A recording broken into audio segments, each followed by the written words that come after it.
Halo teman-teman, perkenalkan nama saya Syarifah Murad Satrio Putri dan hari ini saya akan mempresentasikan apa yang saya dapat selama pemetaan geologi lapangan. Oke. Pertama saya ingin bahas tentang latar belakangnya, kenapa saya melakukan pemetaan geologi lapangan. Jadi geologi lapangan itu adalah salah satu syarat kelulusan saya sebagai mahasiswa geologi di Universitas Indonesia. Selain memiliki alasan praktis untuk memenuhi prasyarat tersebut, tujuan geologi lapangan adalah untuk memahami lebih dalam secara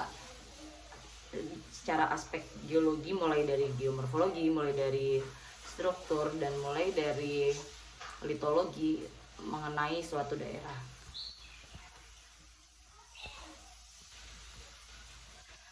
Tujuan dari penelitian ini adalah untuk menjelaskan keadaan geomorfologi daerah penelitian, memproyeksikan persebaran litologi daerah penelitian, menjelaskan struktur geologi yang terdapat di daerah penelitian, mengkorelasikan batuan dan struktur yang mempengaruhinya. Di sini adalah lokasi penelitian saya. Selanjutnya di landasan teori, saya menggunakan geologi regional dari Van Zuidam dan peta geologi regional dari Sujatmiko 1972. Dan ini bahasan mengenai perlipatan atau struktur patahan. Kemudian ini adalah deret Bowen. Seperti yang kalian tahu, deret Bowen ini adalah suatu diagram yang menunjukkan keterbentukan mineral di keadaan tertentu, seperti di saat suhunya berapa derajat dan di saat mineral apa yang nantinya akan terbentuk. Selanjutnya di sini saya akan bahas tentang sedimen non plastik. Jadi untuk mendefinisikannya kita punya skala Wentworth untuk mengetahui ukuran butir dan klasifikasinya. Lalu juga bisa dilihat parameternya dari bentuk butir, derajat kebulatan, sortasi, dan juga porositas batuan. Kemudian ini fasies yang akan kita bahas, yaitu fasies vulkanik. Dan ini untuk geomorfologi. Saya menggunakan klasifikasi geomorfologi Van Zuidam untuk morfografi atau bentuk lahan secara elevasi, lalu morfometri secara kemiringan lereng, dan morfogenesa dari sejarah keterbentukan dari suatu lanskap. Kemudian ini metode penelitian saya, diawali oleh pendahuluan. Pertama kita harus melakukan survei lapangan dan mulai membuat peta dasar untuk mengetahui lokasi kita. Lalu kita akan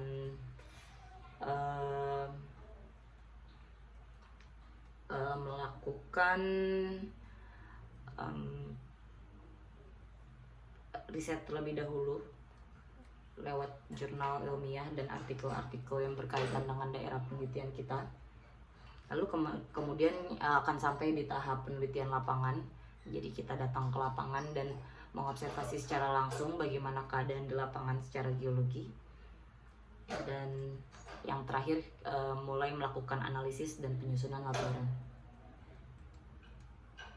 Oke, kita mulai dari hasil yang saya dapat. Jadi daerah saya itu ada di Kelurahan Selawangi dan di Kelurahan Sukarasa di Kabupaten Bogor. Di sini saya menemukan bahwa pola aliran sungai yang ada di daerah penelitian merupakan pola aliran subparalel. Jadi apa itu pola aliran subparalel? Pola aliran subparalel itu adalah pola aliran sungai di mana dia terlihat paralel, namun juga ada percampuran dengan karakteristik pola dendritik. Jadi kenapa terjadi pola subparalel itu? Itu kemungkinan dikarenakan adanya elevasi dan kemiringan lereng yang cukup variatif dari suatu daerah. Karena pola dendritik biasanya muncul di daerah-daerah yang kemiringan lerengnya kemungkinan landai, dan pola paralel itu seringkali muncul di daerah yang punya kemiringan lereng yang cukup curam. Jadi dari pola aliran sungai saja kita juga bisa menentukan bahwa ada indikasi bahwa topografi atau keadaan geomorfik di daerah penelitian ini memiliki elevasi dan tingkat curaman lereng yang variatif. Selanjutnya ini peta bentuk lahan saya. Peta bentuk lahan ini kita juga bisa menyebutnya dengan peta morfografi. Jadi tujuannya adalah untuk mengetahui tinggian lahan atau kita sebut elevasi. Jadi diukur dari permukaan laut dengan satuan mdpl. Di sini kita bisa melihat kalau pembagiannya ada 3 warna, ada hijau, kuning, dan merah. Dan merah itu berada di satuan andesit. Selanjutnya ini peta kemiringan lereng saya. Peta kemiringan lereng saya ini menggunakan klasifikasi Van Zuydam, di mana di daerah saya ini banyak sekali dari klasifikasi Van Zuydam ada 7 kelas, dan di semua peta di seluruh daerah penelitian saya 7 kelasnya itu dapat teridentifikasi. Setelah kita melakukan analisis dari peta morfografi dan peta morfometri, selanjutnya kita akan melanjutkannya dengan peta geomorfologi. Jadi ini peta geomorfologi saya. Peta geomorfologi adalah integrasi suatu visualisasi data di mana kita mengintegrasikan data yang didapat dari peta morfografi, peta morfometri, dan juga morfogenesa dari suatu daerah. Jadi kalau kita lihat berdasarkan morfogenesa, kita bisa mengetahui bahwa daerah penelitian saya sangat dipengaruhi oleh proses endogenik seperti khususnya vulkanik, struktural, dan juga fluvial. Dan proses eksogenik yang mempengaruhi dari daerah ini yaitu karena adanya erosi, pelapukan, dan masalah-masalah aktivitas denudasional. Dan dari peta geomorfologi kita juga bisa melihat penampang, di mana kita juga melihat topografinya secara melintang. Dan juga di sini saya mengelompokkan atau mengklasifikasikan satuan unit geomorfologi menjadi 4, yaitu perbukitan curam andesit, perbukitan sangat landai andesit dengan endapan tuf, dan perbukitan landai andesit, dan juga perbukitan sangat landai. Sini kita bisa lihat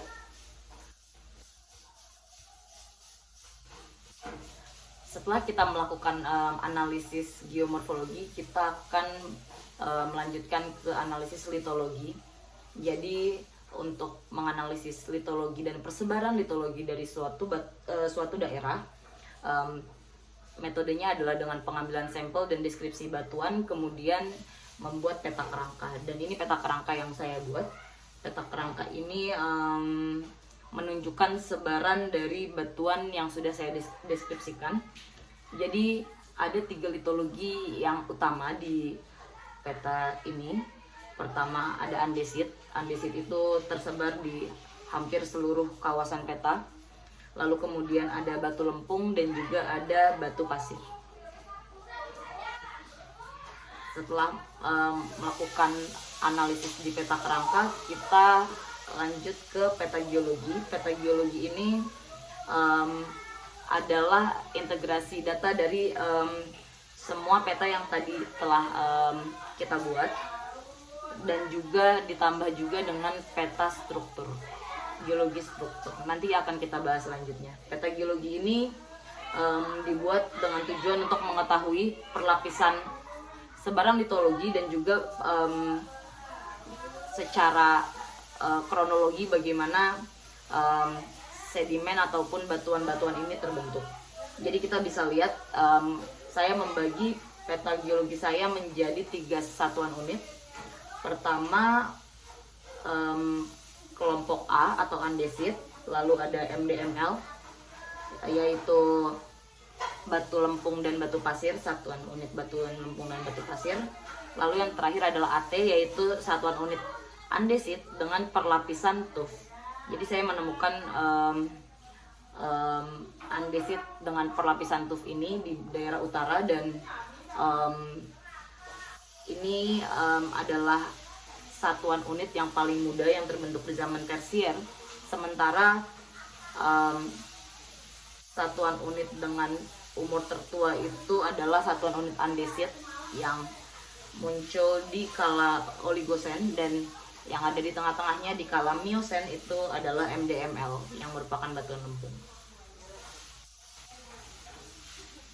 Dari sini jika kita mengacu pada Boggie dan McKenzie untuk fasies lingkungan vulkanik, kita bisa mengetahui bahwa kemungkinan besar secara umum daerah penelitian ini berada di lingkungan proksimal, di mana masih ada aktivitas plutonik sehingga andesit bisa terbentuk, dan juga ada batuan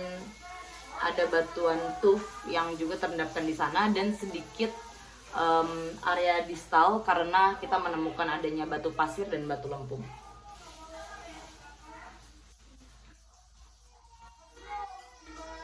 Selanjutnya kita lanjut ke geologi struktur. Jadi struktur apa yang mempengaruhi daerah penelitian ini? Kita bisa lihat itu di analisis peta pola jurus. Jadi bisa dilihat peta pola jurusnya itu seperti ini.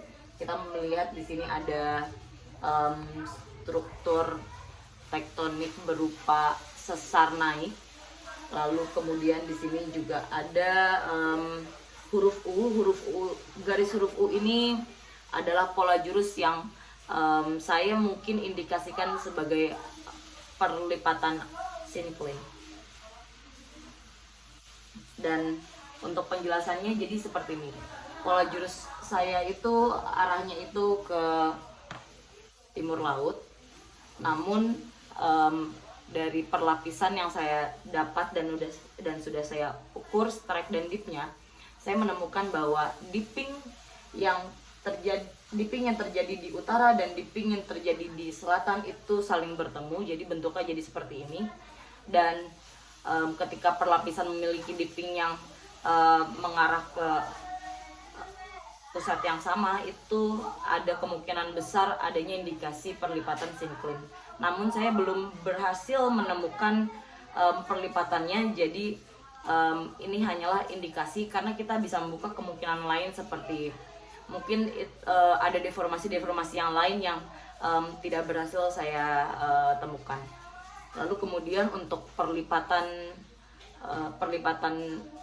syncline ini juga rasanya dibutuhkan metode yang lebih efisien untuk mengidentifikasi adanya perlipatan syncline ini. Selanjutnya ada patahan sesar naik. Sesar naik ini sangat mudah untuk diidentifikasi. Kenapa? Karena saya berhasil menemukan kontak langsungnya di mana sesar itu terlihat. Jadi ini kita bisa lihat di daerah sini ada patahan langsung, dan saya juga dengan mudah mengidentifikasi bagian ini adalah sesar naik atau bukan dari perbedaan warna atau perbedaan perlapisan dari antara hanging wall dan footwall ke arah mana gitu. Contohnya kalau ceritanya ini hanging wall dan ini footwall, saya bisa melihat seperti ini, dan kalau di sini warna hitam selanjutnya ada di bawah sini. Jadi jarak tersebut bisa saya lihat, dan saya juga bisa mengukur strike dan dipnya dengan mudah. Oke. Mungkin itu saja dari saya. Kesimpulan dari penelitian yang saya lakukan ini, pertama, saya membagi keadaan geomorfologi menjadi 4 unit, yaitu perbukitan curam andesit, perbukitan sangat landai andesit dengan endapan tuf, perbukitan landai andesit, dan perbukitan sangat landai. dan faktor yang mempengaruhi itu bisa karena struktural, vulkanik, dan fluvial. Begitu juga dengan erosi dan pelapukan. Nah, untuk litologi, sebaran litologi saya membaginya menjadi 3 unit, yaitu satuan andesit, satuan batu lempung dan batu pasir, dan satuan andesit dengan perlapisan tuf, di mana saya menemukan ada andesit yang terendapkan tuf di sana sekitar 3-5 cm. Selanjutnya untuk struktur geologi, saya menemukan struktur geologi itu di daerah ini yang pasti ada itu adalah sesar naik. Namun untuk perlipatan sinkline saya hanya baru bisa mengindikasikan, namun tidak bisa menyatakan secara langsung karena belum berhasil untuk menemukan kontaknya langsung. Dan keterkaitan antara batuan dengan struktur adalah kita bisa lihat sih di sini di peta pola jurus, saat ada patahan sesar naik itu batuan andesit yang ada di daerah barat daya ini mulai terlepas, seperti ada 2 menara yang harusnya ada 1, tapi karena ada sesar naik dia jadi terpisah, dan ada sedimentasi yang menyelinap di sana, yaitu sedimentasi dari MDML atau batu lempung dan batu pasir. Dan di peta geomorfologi itu terlihat sangat jelas, dan ternyata saya berhasil menemukan bukti yang kuat soal sesar ini yang menyebabkan adanya perbedaan geomorfik atau perubahan kondisi topografi dari suatu daerah. Bisa dilihat dari konturnya juga. Dan ya begitulah kesimpulan saya, dan untuk saran dan rekomendasi saya untuk penelitian kedepannya, mungkin penelitian dapat dikembangkan ke ranah yang lebih interdisipliner, yaitu dengan memahami juga aktivitas antropogenik yang ada di atas permukaan bumi, karena seperti yang kita tahu kalau kita hidup di wilayah urban agak sulit untuk kita mengidentifikasi keadaan geomorfologi di suatu daerah atau keadaan struktur atau keadaan litologi jika kita tanahnya ditutupi aspal dan tidak steril gitu. Dan kayak kita membutuhkan suatu studi interdisipliner untuk itu. Dan saran selanjutnya, penelitian dapat lebih optimal jika referensi geologi Indonesia sudah tidak mengacu pada Van Bemmelen. Kenapa tidak mengacu pada Van Bemmelen lagi? Karena sebenarnya sudah banyak riset-riset yang mumpuni dan memperbaharui bahasan dari Van Bemmelen, dan mungkin bisa memberikan detail-detail dan perubahan yang lebih signifikan, karena Van Bemmelen baru merilis Geology of Java, Geology of Indonesia itu di tahun di masa kolonial ya, jadi rasanya sudah tidak relevan lagi. Kita mungkin bisa mengambil dari jurnal-jurnal ilmiah atau artikel-artikel ilmiah yang kita citasi dari kawan-kawan geologi lainnya di seluruh Indonesia. Lalu penelitian dapat lebih optimal jika peta geomorfologi bisa ditentukan secara spesifik daerah dengan fitur lokal tertentu, seperti arah aliran air, di mana terdapat fitur triangular facet dan sebagainya. Jadi selama saya melakukan identifikasi lewat peta geomorfologi, saya merasa penelitian ini kurang spesifik, dengan saya tidak bisa mengidentifikasi fitur-fitur geomorfologi yang lebih lokal. Mungkin akan lebih baik kalau bahasan itu juga terbahas di penelitian selanjutnya. Lalu yang terakhir adalah untuk geomorfologi juga ada baiknya untuk lebih adaptif dengan keputusan penggunaan skala tertentu, karena dalam peta geomorfologi skala dan fitur itu sangat penting, karena ketika skalanya kecil kita tidak bisa melihat fitur-fitur yang lebih lokal, tapi ketika skalanya besar kita bisa melihat fitur yang sangat lokal, seperti bahkan seperti apa ya contohnya, mungkin gedung gitu jika ada di lanskap geomorfologi urban gitu. Dan mungkin kita juga harus mulai mencari dan lebih adaptif untuk menggunakan klasifikasi geomorfologi yang lain selain Van Zuidam, dikarenakan Van Zuidam ini tidak optimal digunakan untuk diimplementasikan untuk skala besar seperti yang saya lakukan seperti sekarang, dan jadinya tidak kurang berhasil untuk mengidentifikasi fitur-fitur lokal. Begitu ya, terima kasih.